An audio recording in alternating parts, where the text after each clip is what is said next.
Cool.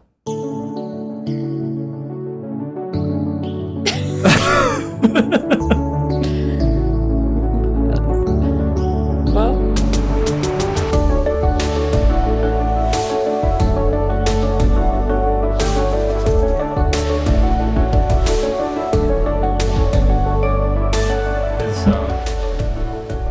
How's Dan doing, like, emotionally? he was better than I thought he would be, but he actually finished God of War that night. So after really? they lost, then that's what he did, and so he earned his trophy and platinum trophy. But he Maybe. platinumed it? I think so. Oh, Elisa, that's wild. I know. So he's pretty happy after that. He says the game that he kind of talked about last time where they lost after a 26-point lead is when he was the worst. So, Okay. like, that loss wasn't as bad. But then he got the platinum trophy. So, when was that? 2 weeks ago? It was 2 weeks ago that he got the platinum? Yeah, maybe like maybe a week and a half. Yeah. Okay. I think I need to talk to him. Yeah. Cool. The way that we sound right now makes it sound like the episode that we just recorded was a disaster, but it was actually really great. I think we're both just like a bit beat. This is our longest episode ever. Everyone, you'll be happy to know. And it's also happy 4th of July. 4th of July is tomorrow. So we dressed for the occasion. I'm wearing a little red bow. She's wearing a blue one. Everyone here is wearing red, white, and blue. We're feeling very patriotic. And our guest today is my wife, Chen, who is Chinese. Her name is Shen. And July 1st was actually the 100th year anniversary of the Chinese Communist Party. So we thought it would be an interesting mix of people and cultures around the table. Holidays. So I know you're all going to love this episode. We get into some really interesting topics. I also want to say there's a point in the episode where I say something to the effect of, oh, we're going to cut this out. We're not actually cutting it out. Don't worry. We got Chen's permission to keep it in the recording. So you'll all have fun with that. Please look forward to it. Be a good one. Also, hey, I'm Rylan Deemer. And I'm Elisa Wilde. Welcome to The Wardrobe. This is the Who You Know podcast. So have fun getting to know my wife, Shen. I like that. Yep. There is a quite long pause in there, but Yeah, we can minimize it. Elisa, do you feel that? I feel it.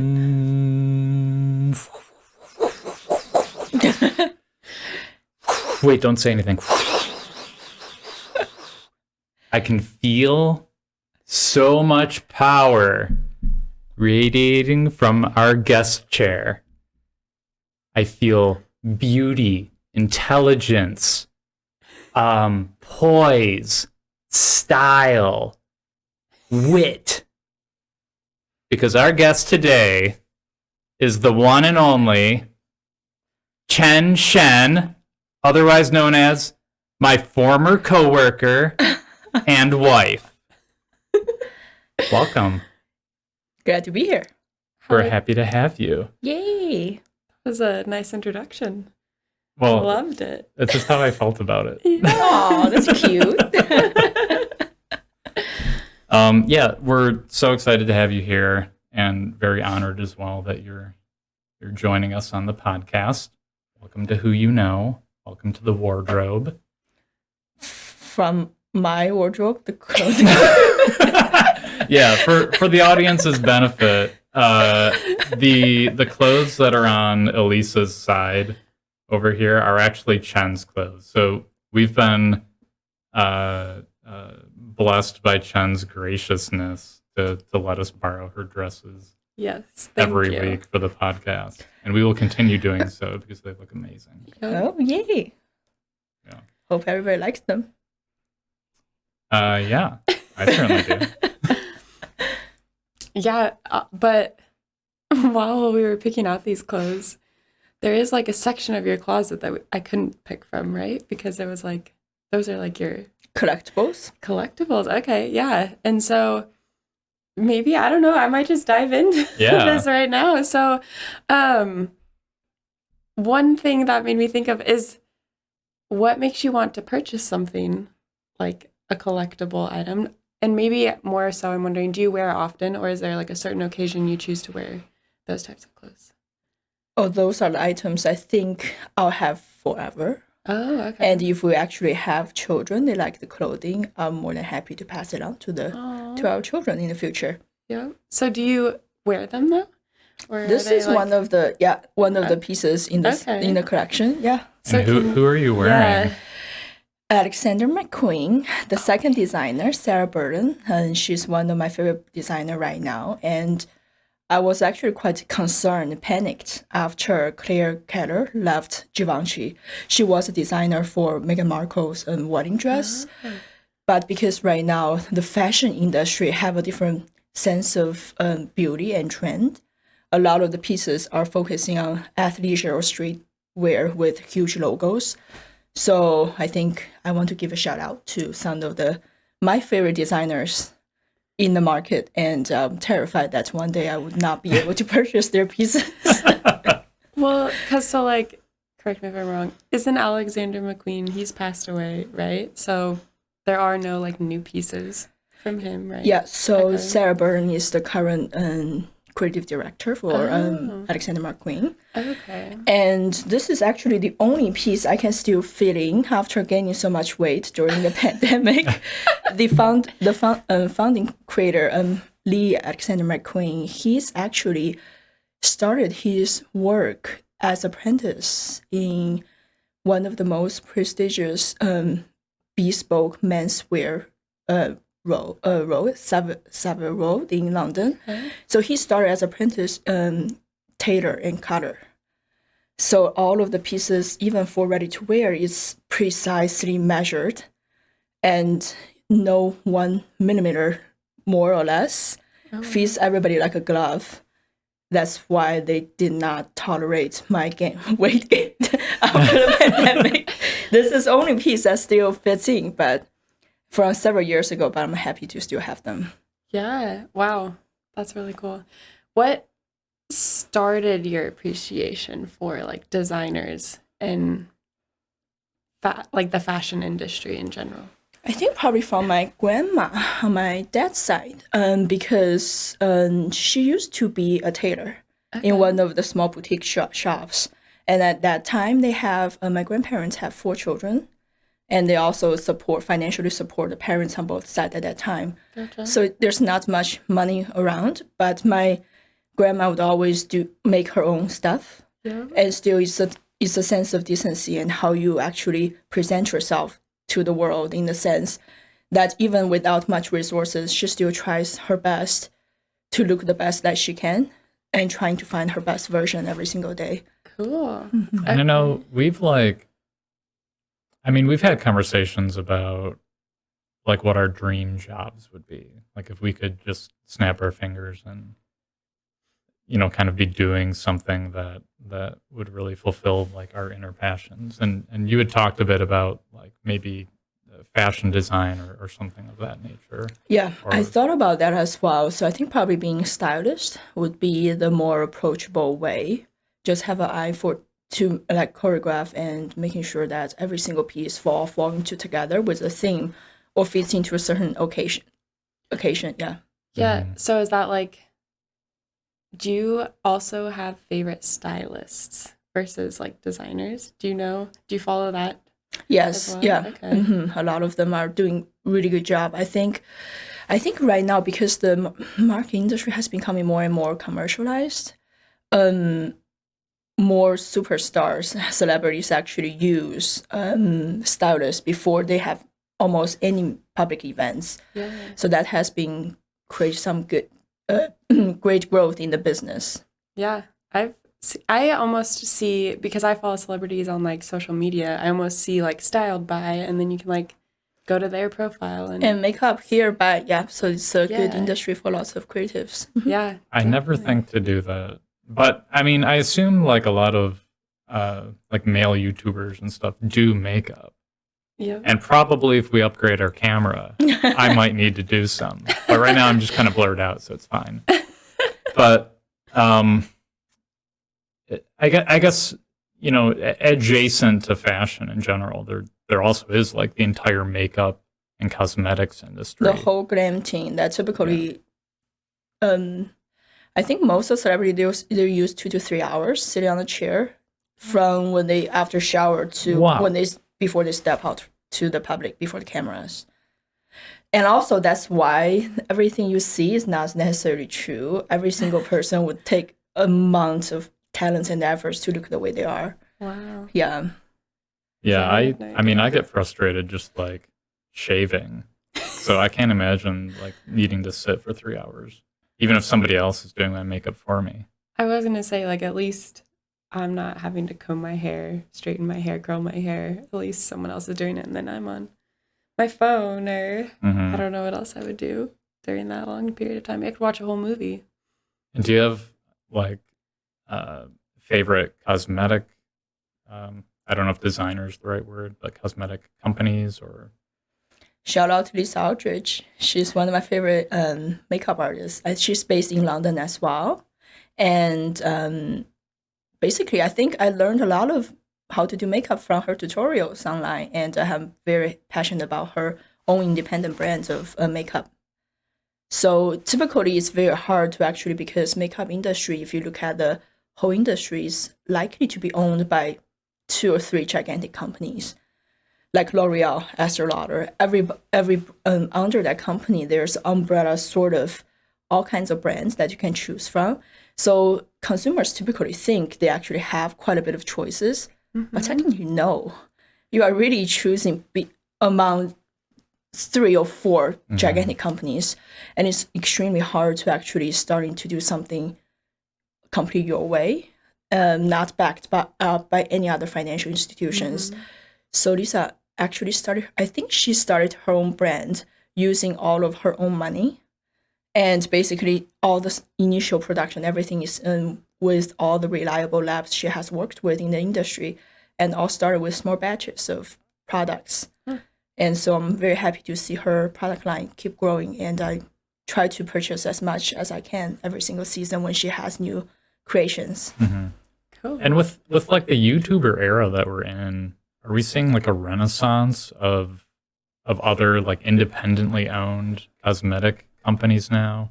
Like I can think of a couple of YouTubers off the top of my head that I know have released products, and maybe I won't name them, but Are you thinking about Jeffree Star? That was one of them, yeah. But yeah, I guess from like an outsider's perspective, it's not clear to me if they're truly doing their own independent thing, or if this is something that like they partner with like a larger cosmetic company, like one of the big players that you touched on. Yeah, typically with certain brands, there's always seasons of collaborations throughout the calendar, and you actually get to see it. Like for example, Morphe partnered with like James Charles, or Jeffree Star, whomever. Sometimes even for the ownership, it's quite difficult to see that as well, because, for example, I think for Jeffree Star, although it's her name on the brand, there are investors initially in the business, and they also take a certain share of the profit out from that. So it's very, very hard to see somebody who are actually doing it 100%, all the blood, sweat, tears, fully responsible for a whole brand. Wow. It feels like a lot to start a business anyway. Like to me, when you said, I forget her name now, Lisa Aldridge, yeah. Yep. The fact that she can start it herself, I feel like any business is hard to start yourself, but like, yeah, I guess makeup is difficult to get into anyway. Sometimes you feel like for antitrust, right, to a certain point, that when you grow to a certain point, you just keep, the bigger companies just keep buying the newer brand coming up to the market one after one after one. So I think one of the more recent acquisition was, actually a couple of years ago, like Estee Lauder's acquisition for Ordinary. And the founder had a very interesting personality, may or may not fit into the norm of the industry. And it lead out to a quite bad publicity in the industry, but it's certainly how things has been coming up again and again. A lot of the creators themselves are no longer involved with the named brand they are involved with. For example, Bobbi Brown and Jo Malone for perfume. After the purchase, it's just basically got bought out. And it's very hard for the creators to try to start that all over again as well. So it's like the name and maybe, excuse me, maybe the likeness of the person is still like attached to the product, but they don't have any actual ownership or control over some of it. Yeah, creative direction, everything is all commercialized by the bigger corporations. Wild. And I like, one of the reasons why we wanted to talk about fashion is because one of the first things about you that caught my attention was your sense of style. So, I've always really admired that part of you. And I wouldn't say it's like why we started dating or anything like that monumental, but certainly it was, it caught some attention from me. So maybe one question for me that I have is, do you think Rylan is stylish on your end? He thought you were. He certainly has his own taste in certain things, and I do admire that for sometimes we actually have a pretty big overlap of the things we like. Okay. Yeah, and sometimes there's always arguments too, but I think that's the thing, right? We're two very different individuals. We do appreciate each other's perspective. Gotcha. Are any of you ever like, you're gonna wear that? Like, do you ever say that to each other? Well, I know there have been a few times going both directions where like one of us has gifted something to the other. Like, I know I've gifted you some jewelry and like a clutch kit. Maybe that like you just never have worn them that I've noticed. and then vice versa. Like there's like a hat that's somewhere upstairs that you never wore. Yeah, I will never touch. It's Paul Smith, by the way. So sure, but it's not. It doesn't. Your style. It doesn't fit me. Not fit. It doesn't. It's not my style. Yeah. That's the easiest way to say it. Yeah, I think that's the thing of like in a relationship that it keeps evolving, right? So I think I remember one of the biggest gifts Rylan ever got me initially was a very thoughtful gift. He knew I like candles. Yeah. I still keep a good candle selection so we can burn different scents throughout the year. So the first gift he got me is like candle making kit with 3 very detailed tutorials, like 3 separate books on how to make it and a whole set to make it, wax and everything, like containers all together. Didn't even look through what's in the kit. Yeah, I don't think you even and opened now it. after we're having together for so long, he just buy me special edition, limited edition deep tea candles now. Oh, that's right. Mm-hmm. I like those too. And you almost never actually burn them, so they are still in the collection. Yeah. Yeah. What? How do you choose the next candle you burn? Is there a certain like, ooh, this scent catches my eye? Yeah, catches your brain. Yeah. It's actually really interesting. Like the scent actually, I think it brings you to a specific area of the brain that bring up some memories, some feelings that if I still remember. Actually, I still remember the scent when I went to grad school in Arizona. Like it's the time after the sun has set, before it got into night. So that time period, because the extreme heat is fading away, there's a certain scent in the air. I still remember all throughout the time. And even when I go back to Arizona from time to time, I still recall that and feel that familiarity and that nostalgia when I smell that scent. Wow. There is something about scent. I remember reading, I don't know if this was like an official peer-reviewed article or just some like pop culture thing, but like the way that you form memories and the way that ties to your olfactory sensors is much stronger than your other senses. So So scents can really like bring you back in time to something that you've experienced before. And also leave some space for your imagination too, right? It's not something you actually see visually or music you hear directly. There is certain area of space that you can smell the scent and imagine, oh, I feel like this. I feel this is the environment the scent is trying to bring me to, and have that experience just from one tiny thing from the nostrils. Yeah. Definitely. I feel like this got started because Rylan said your style attracted him. I don't know how we got to candles, but we got there. But also, I wanted to go the other way, so I'm just gonna do it now. Okay. What like caught your eye about him first? Like, what made you think I want to date this guy? It's actually quite interesting because even right now, how we think about things is similar. How similar we think is astonishing. So, for example, yesterday we were at the bar, at the second bar, you were there as well, right? So we didn't have a menu. I just told him I want a cocktail. Yeah. And after your dad brought up a menu for us, and we look at it, I'm like, and you're like, oh, we choose the thing we want. And I say, okay, this is a cocktail I want. I'm not sure if Rylan is going to get it, but I think he may get it. And that is the cocktail he brought me. It was awesome. Because, like, I was questioning it because I'm like, wait, you didn't tell him which one you wanted? Because we didn't have a menu at that time, remember? Right, Yeah, we don't know. We just told him very, very vague instructions. I want a cocktail. And he brought up the exact one I want.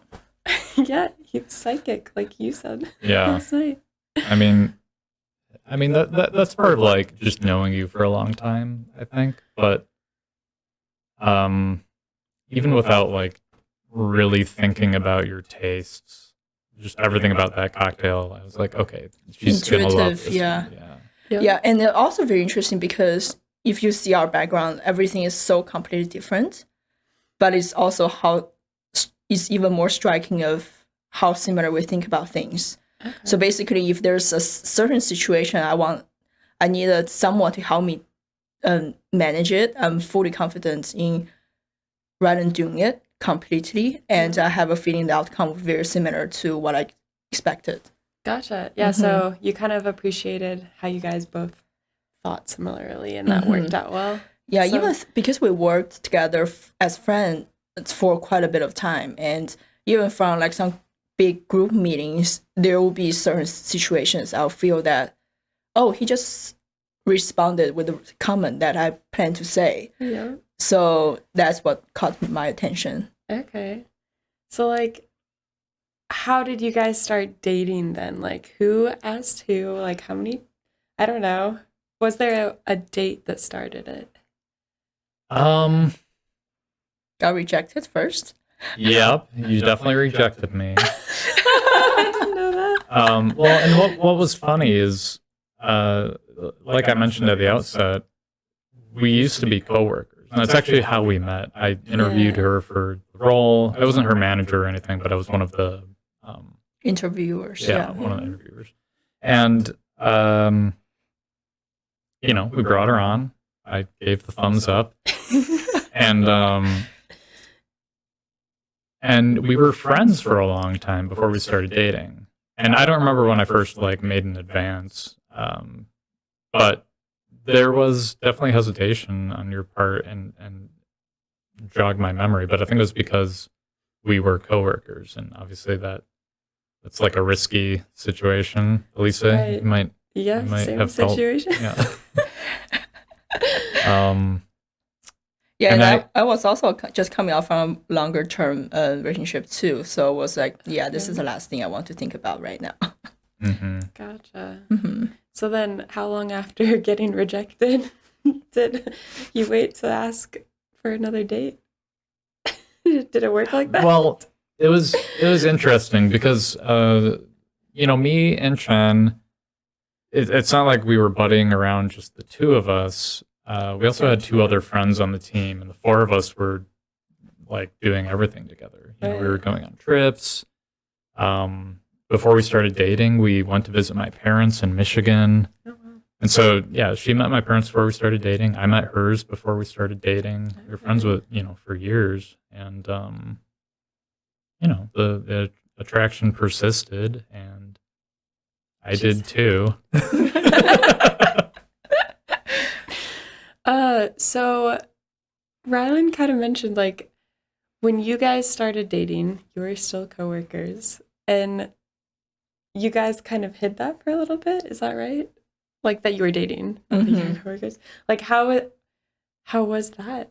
I don't know. Like, how long did that last? Maybe Several months, I think. Okay. We actually broke up once in the middle of it, right? And then, yeah, I think several months before we Okay. actually brought up to the team and other friends, like, oh, we're actually dating. Yeah. So I actually was going to ask, like, was it difficult on your relationship to be hiding it?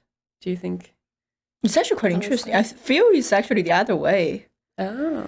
Because you feel like you are in the secretive mission together, and sometimes you have to find like date spots during the day that you can meet somewhere in the building without like other people noticing at all. Yeah. Yeah. So it's actually quite interesting initially, but then I think once everything starts to stabilize, I think probably it may be a long-term thing. So we probably need to come clean first. Yeah, and I think a lot of people like the sneaking around kind of thing. I actually think I don't very much. I don't know if we've talked about this, but I don't like the hiding aspect of it. But what I really, really enjoyed was once we decided to like let people know. I love watching the expressions Reactions, when they yeah. realize that we've been dating, like For right under several their months. noses Yeah. the whole time. That to me is the thrill, Well- is the reveal. Were they surprised, or were they like, oh yeah, it was obvious? Oh, very surprised. Really? I think only one person wasn't surprised, and it was because we kind of showed him that. I mean, that sounds gross, but we kind of like showed him in a very obvious way that like there was something deeper going on. So he knew, but I don't think anyone else on the team, even our two friends that we buddied around with a lot, I don't think they knew. We were really good at hiding that. So it was a lot of fun. Yeah. And it's not like we announced it either, like at a podium. So one by Yeah. one, you actually watch their Yeah. we want to do it respectively, so you tell one-to-one, have one-on-one conversations with everybody, Right. and everybody's reactions are quite different. So I'm like imagining you two going like cube to cube, knock knock, like, hey, we want to sit down, have a conversation. I'm trying to remember any specific instances. But was that like at work or outside of work? A little of both. Okay. Yeah. 'Cause we told our two friends over like a brunch or something Okay. at like a Greek restaurant. And yeah, it was just a real joy. There was like a multi-week period where like a person would find out here and there. And Yeah. every time it's just, So different. I love that. Like the sneaking around part was fine, but like I enjoyed it. prefer to like, yeah. Yeah. But I prefer to just like let it all hang out or whatever. Yep.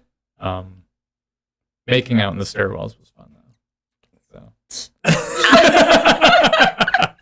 we can cut that. I was gonna ask if that happened, but anyway, we can move on. Okay, so how long did you guys date before? We got married 2 Well, years. Okay, yeah, 2 years before. Okay. Yeah. Did Rylan propose? Mm-hmm. What was that? With the like? prop and help from Audrey. Oh. Audrey's Do you our have- cat. Yes. Okay. I wish she would make an appearance. I But know. I'm actually really surprised that she hasn't joined the podcast because she like comes down here and sits on us when we're just like setting up and sound checking. she must be scared of the camera. Yeah, as soon as it starts recording, she's like out of frame. Okay, but can you describe it a little more? So Rylan was in between jobs at that time. Okay. So he made a reservation at one of the rather expensive restaurants with wine pairing that Okay. day. So I'm like, That's aggressive. And but nothing happened at the restaurant. We just had a good time. Okay. And It was a total fake out. and after we got home, I noticed that Audrey was walking really weirdly towards me, very slowly, just tumbling around very awkwardly. And I noticed there's something on her neck. Oh. Yeah. And then I'm like, oh, what happened, Audrey? And then I opened it up. It's a ring. And then Rylan kneeled down and asked. Oh, that's cute. Yeah, we're at our apartment in Chicago and in our PJs and all comfy and trying to see what's going on with Audrey. Oh, I love. And notably, it was also Amazon purchased $20 ring and doesn't fit. It doesn't have much commercial value. But I said yes anyways. Yeah. Yeah, I didn't think it would be wise to buy a full price ring when I wasn't like actually employed. Yeah. And And I then was a I picky replaced bitch the too. Amazon. I Yeah. replaced the Amazon ring after I got this job. So Nice. Yeah. That's Yeah, and so also I'm a very picky bitch, so probably a better idea that we actually make a decision together so he doesn't waste much money in something I'll Yeah. hate. That's what I thought you were going for, but Mm-hmm. yeah, that makes sense too. Oh my gosh. But so then how long had you guys had Audrey? Do you have both of your cats by then? yeah, we got them both a Within day 24 apart. hours. Yeah. And I don't know. You're better at dates than I am. How long did we have? Did we have? We you- had them in for Thanksgiving in 2018, I think. And I proposed 2019. Mhm. Really. Yeah. Okay. Yeah, it's one of the neighborhood good cat shelter called Cat Cave in Lakeview in Chicago. We're doing nothing but shout outs today. Yeah. Those are meaningful spots for us. So, Cool. yeah. Yeah, and Audrey at that time she like wore a collar. So what I did is I had the ring like inside of a little pouch, and I tied the pouch to her collar, and she was like, she just felt super awkward having it around her neck. So she walked into the room so goofy. I'm surprised she walked. I feel like cats with stuff on them, they're like Flop on the away. ground. Yeah, they just like fall. They're like, get this Yeah. off of me. Kick. No, she was the perfect accomplice. And you had never had cats before these cats, right? So did Rylan like beg you for these cats, or did Yeah, you he want wanted them? cats for a very long period of time. Okay. We actually went to several different shelters and looked for cats. Were you nervous to get a cat or not? Because I only had dogs growing up, so I never had experience raising cats. But once you have them, they're inseparable right now. I think I was actually every single day I'm dreadful that one day they may pass before us. Yeah. I'm like, well, how are we going to handle that? There's just so painful. I cannot imagine a world without them. Yeah. I think about it often because I'm morbid, as most actuaries are, and Yep. yeah, it's emotional just like imagining the scenario. Yes. And so it's gonna be hard. Yeah. I guess that. But I think the good thing is probably with having pets, that's one of the things that you just cannot avoid, right? Mm-hmm. And it would actually be better way if we can service them to their last breath. Yep. We And- can take good care of them until their very last moments. Yep. Make them happy for the rest of their lives. You know, and they Maybe take guys care of have- us too. Like, Mhm. We would have such a hard time during COVID without the girls. yeah, it would have been way more stressful just the two of us. But having like the girls there with us, really, Yeah, you do feel Mhm. like you have a purpose every single day. You have to wake up because then you have to feed them 3 or 4 meals, wet food, and plus free flow dry food and treats and playtime. So it keeps us very engaged and have a purpose during those like long months without knowing anything at all. Right. yeah. Yeah. And then even outside of the pandemic, like Chen and I don't have a lot of shared interests. You know, we talk a lot about fashion and cosmetics and things like that. Whereas I'm a gamer Gamer. boy. And they don't play games. Yeah. Yeah. Well, you play board games, but video games definitely not. And but we really bond over over our cats, and just love spending time with them. Talk about them all the time. Take photos, send photos to each other of cats, even though we're like in the same house. Oh, that's cute. Yeah, I'm not sure if you and Dan do that. Like, if you go to a restaurant, would you start to talk about Jackson? Blah, blah, blah. I found this thing maybe good for him. Well, usually it's when we're on vacation, we just talk about how much we miss him. Oh. And, like, we can't wait for people to send us photos when they're, like, taking care of him. Yeah. That's while we're in the same apartment together, we'll send, like, Snapchats back and forth of, like, if he's sleeping on our lap, like, haha, he's sleeping on my lap. I'm the more favorite one. Yeah. So Audrey did it for you? She made you say yes? Mm-hmm. Yes to Audrey. That was it. Okay. Yeah. Oh, and then did you get married pretty soon after the proposal then? And like you had to move soon after that? Yeah. Yeah, it was kind of a whirlwind. So after the proposal, he got a job. Yeah, I got a job, and we realized like in order for things to work out logistically, and I won't get into the details because it's quite boring, but in order for it to work out logistically, we would need to like get married then, so that we could get everything like transferred over quickly enough after I moved here. Okay. So we're still in the Midwest, but now we're on like the western end of the Midwest, and there's like a period of time when I moved here, when Chen wasn't able to come over right away. Yeah. So you were flying back and forth initially, and I was flying back and forth afterwards until we moved the households there. Gotcha. Yeah. Was that period of time hard on you guys? I think it was hard on me. I don't think it was, as I recall, hard on you, but You just went with it.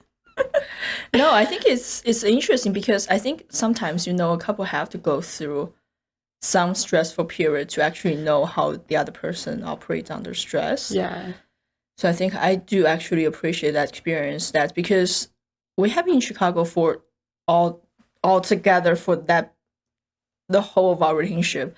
That was the only time where we're actually doing a bit of space that we don't have each other along your side 4 days together. Yeah. So it was a quite interesting experience to see how we responded to it. Yeah. And luckily it didn't change anything. It seems like. So did anything Yeah. stand out to you as far as like like my reaction to that period or your reaction to that period? Like I any think that's specifics? where you discover podcasts altogether, right?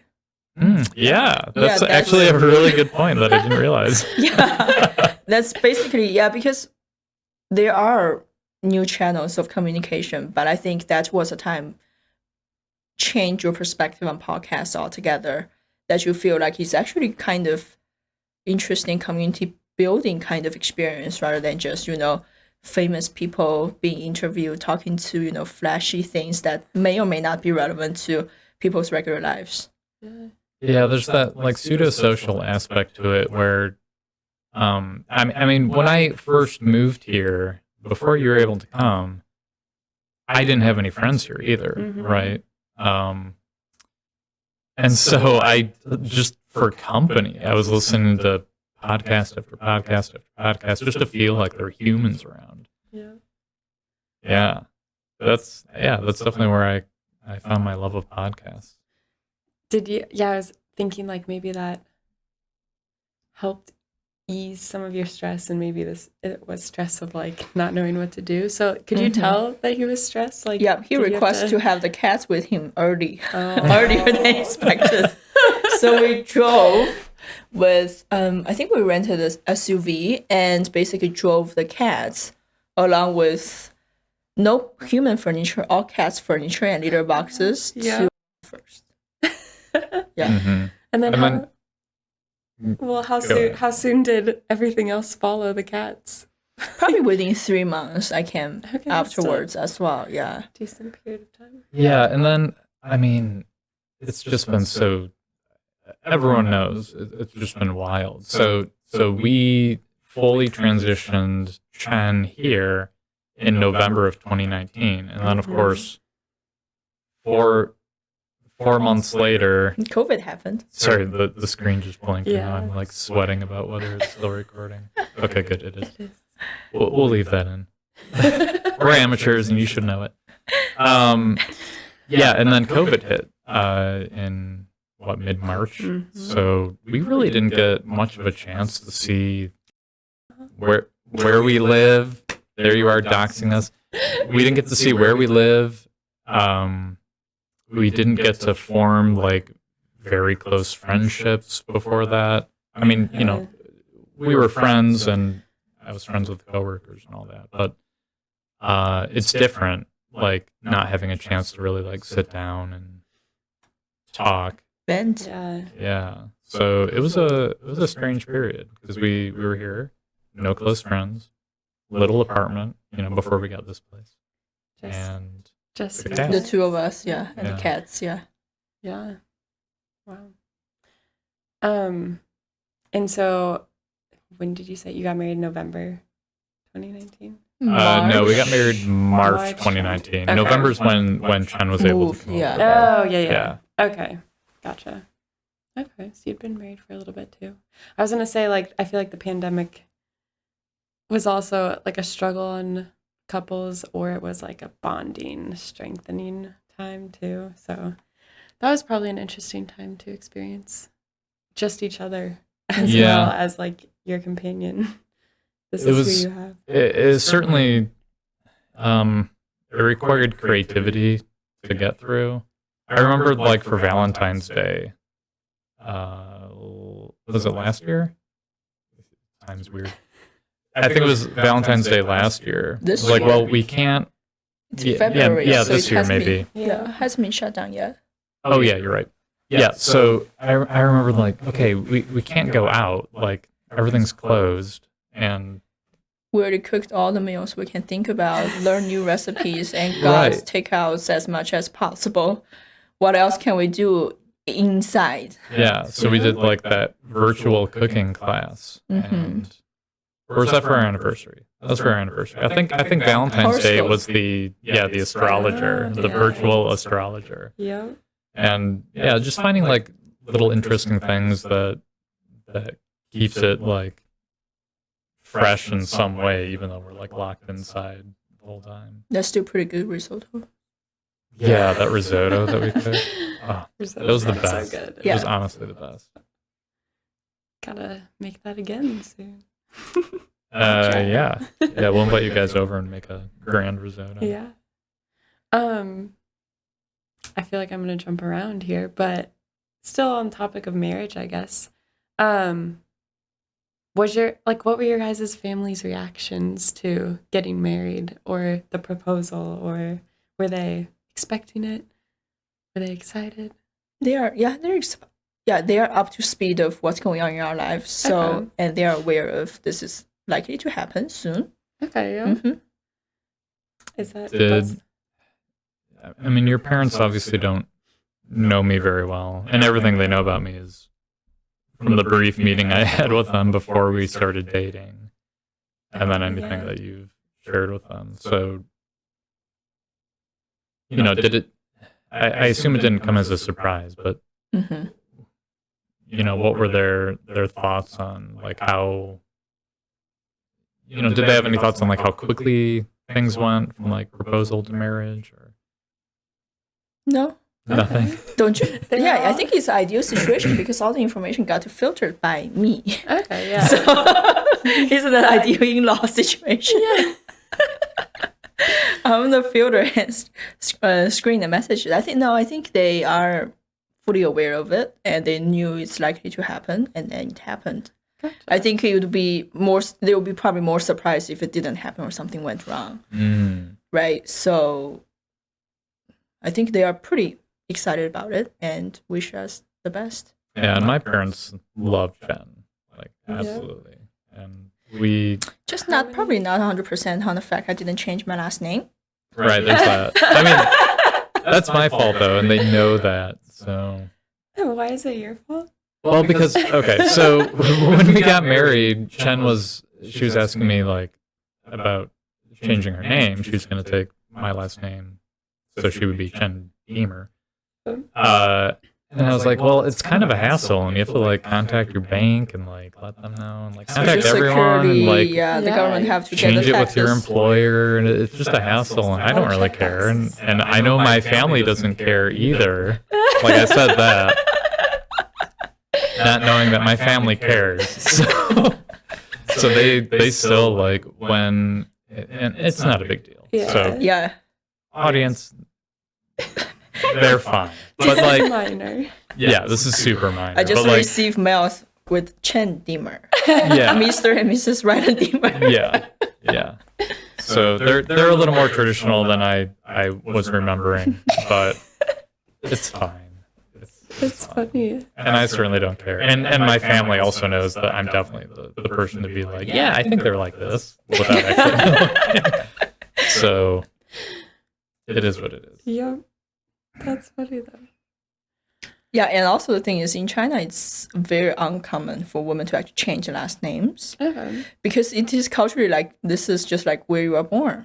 It's like a very objective thing. You are your mom and dad's children for the rest of your life, whether anybody likes it or not. It's a very objective fact. So technically, the woman wouldn't change last names at all. So where does your last name come from, I guess? My dad. Okay. Yeah. So for our children, we certainly take Deemer as their last names. Okay, yep. So our cats. I think So is it that's- always in China that the like the father's name passes down to the child? Typically, there are some more contemporary households. They sometimes do negotiate and switch or couples agreement, but most likely it's the father's last name gets passed down. And you said like some contemporary households do it differently. Is that a fairly new development in China? I think historically there has always been some, but it's just very rare. It's still probably like less than 5% of households would do that. Okay, yeah. Take the mom's last names. Yeah, I feel like that's similar here. Like if the parents weren't married or if they had different last names, they would still take the father's. Unless like the father wasn't in the picture, then I feel like they would Yeah. take the mom's. But Yeah, it's certainly. I guess that's traditional. But And one of the things that always really fascinates me is cultural differences, just in general. So, like bringing up how like last names are transferred or not, like that obviously differs from our cultures. And today is the day before the 4th of July. yes, I don't know if you guys thought we looked funny, but Happy 4th! Yeah, I'm Being wearing. I don't know if it's. festive. Yeah, I don't know if it's showing up in We're the just camera, sort of but I'm covered. wearing like a red ribbon. We got a blue one over here. We're all wearing red, white, and blue. yeah, I Um, guess I made it. and the other notable date that just happened, July 1st, 2021, was the 100-year anniversary of the Chinese Communist Party. So we've got two big, Very different, but very big. Thing Yeah. happening within a week. Yeah. Yeah. So for people like Chinese people living in the US, are they going to celebrate both? Do you celebrate the 4th of July like everyone else? Yeah.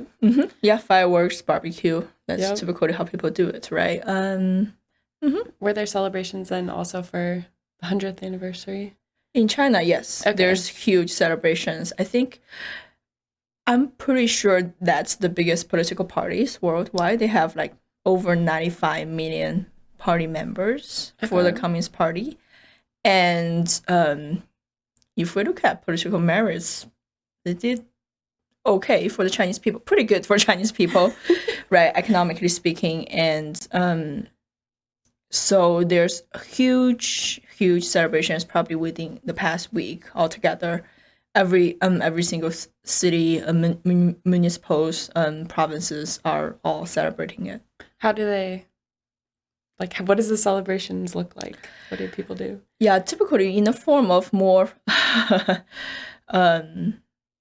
traditional and formal way, like conferences and Okay. learning of the history of the Gotcha. party. So I think 100 years old ago, for the first meeting, there were only, I think, 50 party members. And you see how much it has grown over the years. And 100 years ago, look at where China was, technically speaking, at that period of time.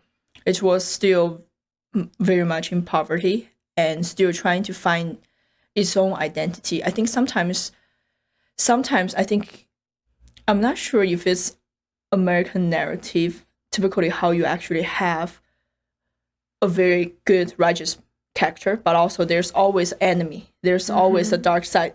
In every story, there's always have to be a good one and a bad one. So in the scenario of Chinese Communist Party, a lot of time it's being criticized in a way that's the bad enemy in a sense. But I think for more, I cannot speak to that much bigger population. For more of Chinese people, I think technically we view it in a way that history has its own flow. Time has its own flow. 100 years ago, China actually went through all of the changes. Every single political system you can think about, trial, British way, still keeping the emperors and empresses, and then trying the democratic and capitalism way. That is the start of Taiwan. And that party actually tried very hard to use that approach and different ways, military ruled way and Communist Party. That was actually the one that was able to lift so many people out from poverty. So I think in terms of merits and looking at a long-term historical narrative, I still think that they have done a pretty amazing job. Everybody tried to do the same thing, generations and generations from different perspectives. The elites, the emperors, nobody was able to achieve what has happened so far after 100 years. So there's certain merits to it, right? I think there is some narrative in terms of current rivalry between China and the U.S. We're probably going to see it more throughout the century. I think there are some good things coming out of it, right? It may be a good cycle of competition. Whoever can bring them better lives, provide better systems for your people would win. Yeah, interesting. Yeah, and oh, sorry again. I'm very proud of America, and I love my country. And it's so interesting, like, how different our countries are. And Chen obviously has a lot of, like, pride in her country as well. And they're just, the way that they govern and the culture of the people is just so fundamentally different. And so, God. Yeah, I think I'm dying. You're not. You're okay. No, I'm fine. I guess maybe it would be fun to kind of explore a bit, like, some of the differences in how our countries celebrate things. You already brought up, like, what they do for celebrating the anniversary of the Chinese Communist Party. Yep. But what about, like, other holidays? Because I know, like, in the U.S., some of our major holidays, at least, in the family that I grew up in, is like Christmas, which is something that's celebrated by religious people and non-religious people alike, and Thanksgiving. So like these kind of traditional American holidays. What is your experience of those holidays, like, now that we're a couple? Like what is that like for you, going to my family's place for things like that? Yeah, I think it's typically similar situation. I think I actually felt quite at home for American way of celebration. Okay. Because typically for festivals, you in China, you're supposed to spend the time with your friends and your family, mostly family. Yeah. So it's a similar situation. It's just that we don't celebrate Thanksgiving because that's controversial event, historical event did not happen in China. Right. Right. So we don't celebrate Thanksgiving. And for Christmas, it's not becoming more commercialized. It's not like Spring Festival, Lunar New Year in China that you celebrate with your family, but more like younger people would actually go out to almost like a carnival. Like you have fun partying outside, go to clubs and dance. Yeah, that type of celebration instead of a more quiet and spending the time with your family type of thing. And do you, like, you've talked about like the red envelope thing before. Like, what holidays? Well, first, can you like explain what that is for the viewers, and then like what holidays do the red envelope stuff? Okay, so I think that's another key difference. So I see you guys do exchange gifts for Christmas. That's a quite rare thing in China, unless you really know the person so well. You know exactly what they may want but have not gotten yet. Okay. So we just give each other money for Lunar New Year. Is that for the red envelope? Yeah, so you put cash. Now you have digital version in a red envelope. And typically you give that to all of the kids under age 18 or before they get a job for all of Lunar New Year's. And that's supposed to be like one of the greeting gifts or some specialities that you can give to people you first met. Okay. So is that only for Lunar New Year? Mostly Lunar New Year, yeah. Is that a lot more celebrated than, like, I would say Christmas is probably our biggest celebration in the Lunar US, New Year maybe. is the biggest celebrated, Okay. mostly in East Asia. Okay. Gotcha. So, how do I'm drawing like a mental parallel to like tipping for services in the U.S., where the convention for tipping is so different depending on what the service is. Like a waiter at a restaurant, a massage therapist, someone who helps you with your luggage. Like we have different like values that we're supposed to give, usually within like a range. So how do people know like what amounts of money are appropriate to give in the red envelopes? I think that depends on how much you have. You have to do budget for this, right?